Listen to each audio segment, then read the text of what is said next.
Assalamualaikum warahmatullahi wabarakatuh.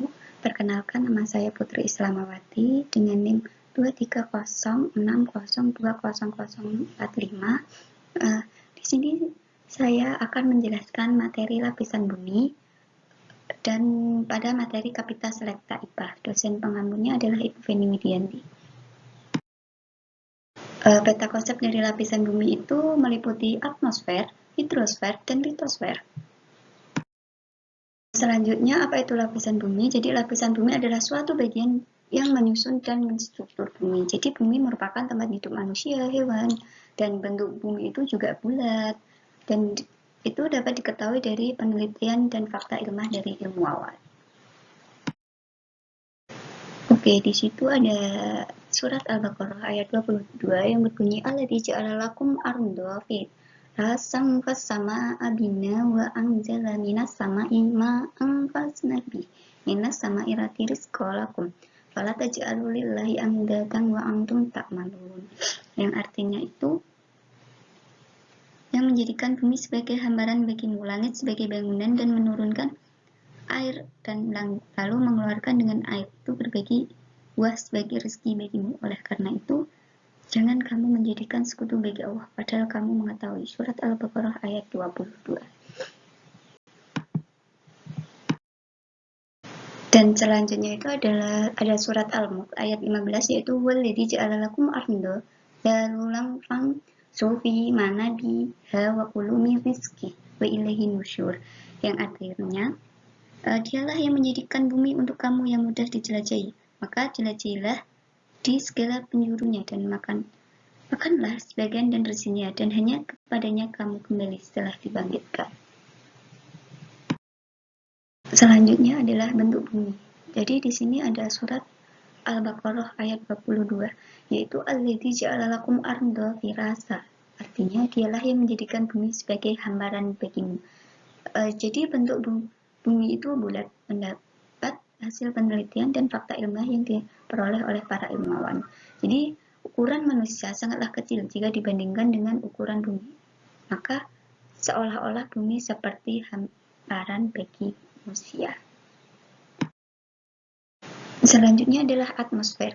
Atmosfer adalah lapisan gas yang melingkupi sebuah planet, termasuk bumi, dan permukaan planet tersebut sampai jauh di luar angkasa.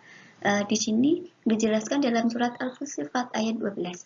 Faqadahunna sab'a samawati bi yawmin wa auha fi kulli sama'i amruha wa zayyana sama'ad dunya bi ma'sabih wa hifdzan dzalika taqdirul azizil alim. Yang artinya, lalu diciptakannya 7 langit dan 2 masa, dan pada setiap langit dia mewahyukan urusan masing-masing. Kemudian langit yang dekat dengan bumi kami hias dengan bintang-bintang, dan kami ciptakan itu untuk memelihara, dan demikianlah ketentuan Allah yang memperkasa, maha mengetahui. Selanjutnya adalah lapisan atmosfer, terdiri dari troposfer, stratopause, mesopause, dan termosfer.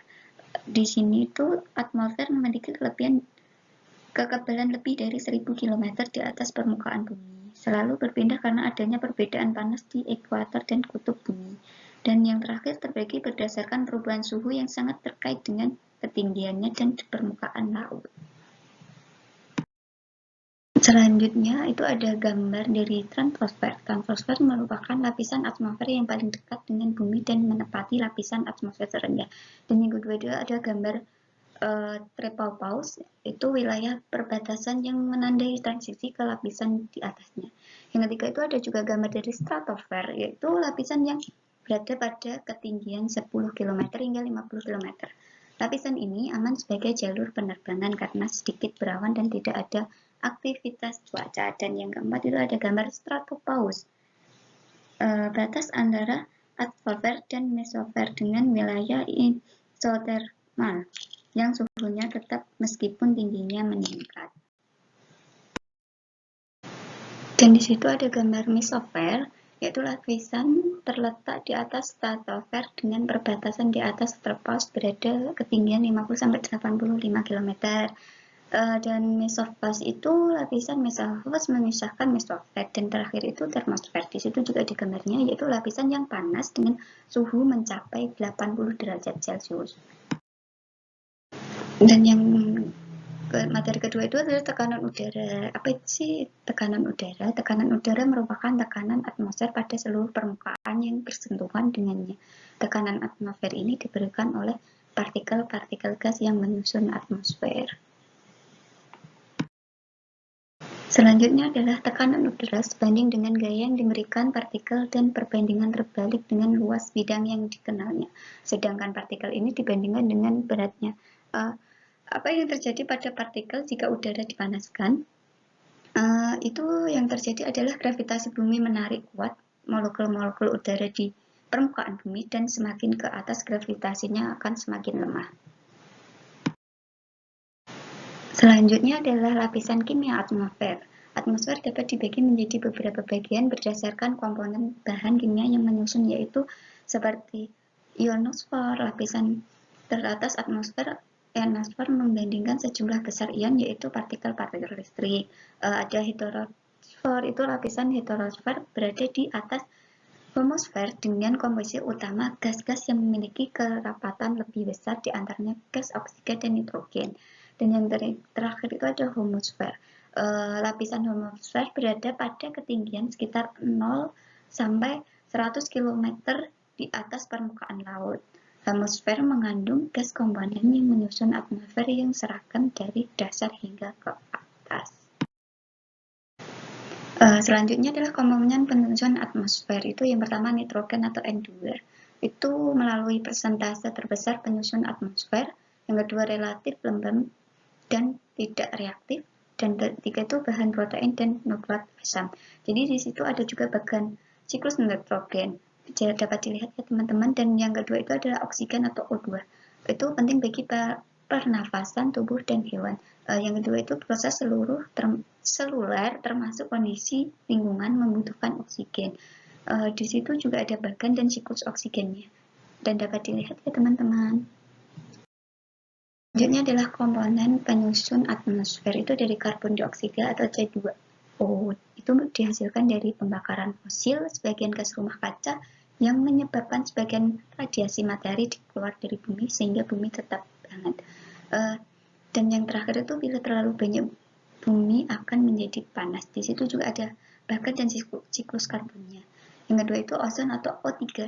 Itu terdiri dari banyaknya ditemukan di lapisan stratosfer. Yang kedua sebagai pelindung bumi dari radiasi sinar matahari yang berlebihan. Yang ketiga itu saat ini semakin menipis karena adanya klorofluorokarbon atau CFC. Di situ juga ada bagannya, bisa dilihat ya teman-teman. Selanjutnya hidrosfer. Hidrosfer merupakan selimut air bagi bumi. Hampir 70% permukaan bumi merupakan air. Hidrosfer mencakup semua air dan lautan, danau, sungai, gletser, atmosfer, dan air tanah, meskipun sebagian besar air ada di dalamnya. Jadi air di dalam atmosfer adalah salah satu gas rumah kaca utama yang membantu mengatur suhu dan iklim global.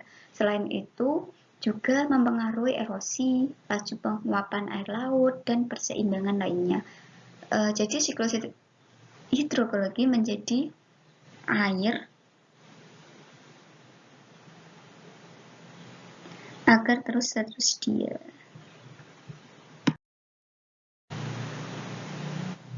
Selanjutnya ada litosfer. Litosfer merupakan lapisan batuan di bumi. Litosfer dapat diartikan sebagai seluruh bagian bumi yang berbentuk padat termasuk inti bumi. Di situ juga ada bagian-bagiannya. Jadi litosfer itu terbagi menjadi 3. Yang pertama itu kerak bumi dibagi menjadi 2, dan kerak benua dan kerak samudra. Dan yang kedua itu mantel bumi juga dibagi menjadi 2, yaitu mantel atas dan mantel bawah. Dan yang ketiga itu inti bumi terdiri dari inti luar dan inti dalam. Di situ juga ada tabel struktur lapisan bumi. Itu ada lapisan bumi, ketebalan, penyusunan. Yang pertama itu ada inti bumi. Inti bumi itu terdiri dari inti dalam dan inti luar tadi. Dan inti dalam itu ketebalannya 2700 dan penyusunannya bola nikel dan besi itu atau NiFe itu. Dan jika inti luar itu ketebalannya itu 2000 dan penyusunannya itu besi cair, dan dapat dilihat di bagian itu selanjutnya.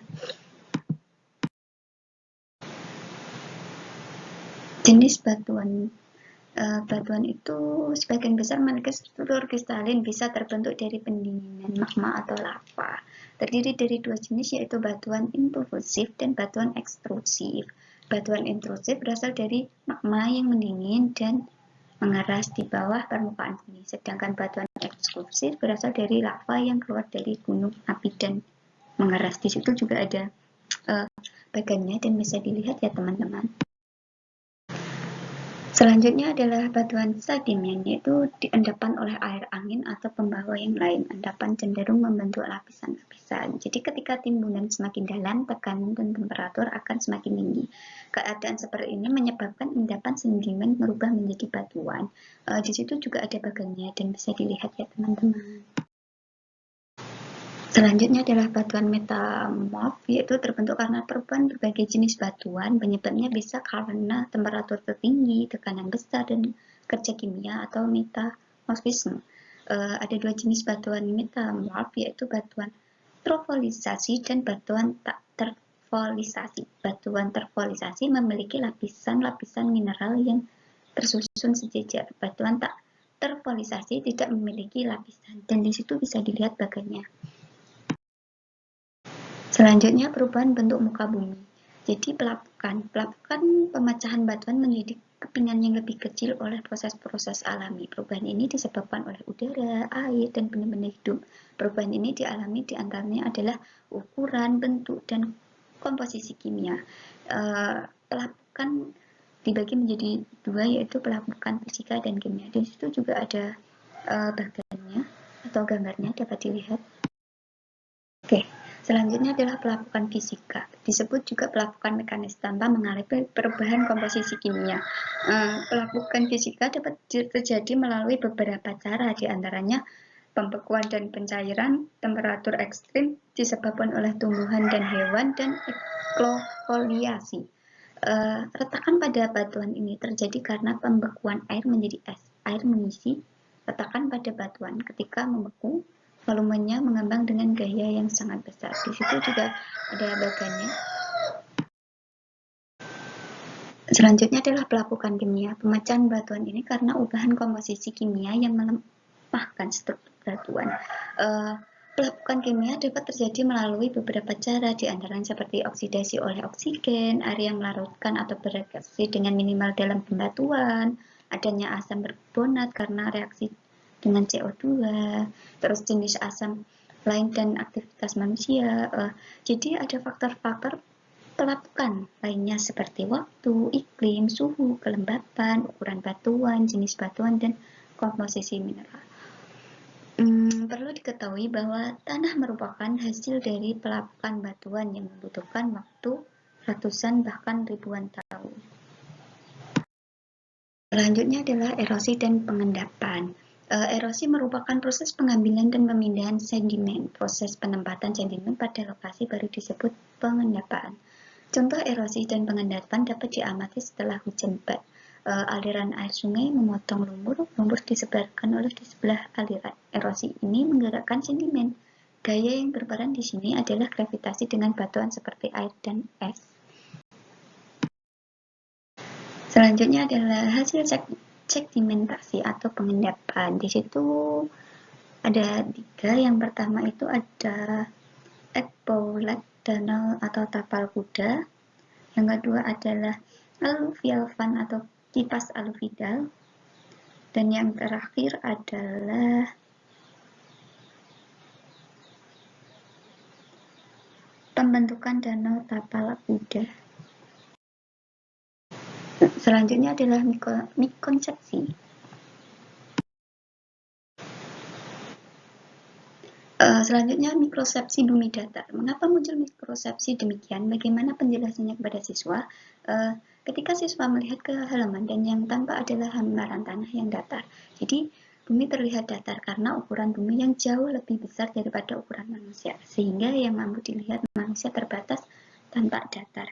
Jadi perlu mengajak siswa untuk mengamati bumi dari kejauhan, menggunakan sudut pandang di luar bumi, yaitu dengan cara mengamati melalui aplikasi Google Earth. Di situ juga ada dapat dilihat. Yang kedua adalah miskonsepsi gempa bumi. Mengapa muncul miskonsepsi demikian? Bagaimana menjelaskan kepada siswa jika ditanya gitu ya? Kerusakan ketika gempa dikarenakan secara bersama bagian bawah bangunan mendapatkan energi yang lebih banyak daripada bagian di atasnya. Oleh karena itu, bagian bawah bangunan bergerak mengikuti gelombang gempa, sedangkan bagian atas belum bergerak. Jadi, siswa ada ajakan untuk siswa untuk membuat tumpukan logo, kemudian menarik bagian paling bawah sehingga tumpukan tersebut roboh. Mungkin itu saja yang dapat saya sampaikan, kurang lebihnya mohon maaf. Wassalamualaikum warahmatullahi wabarakatuh.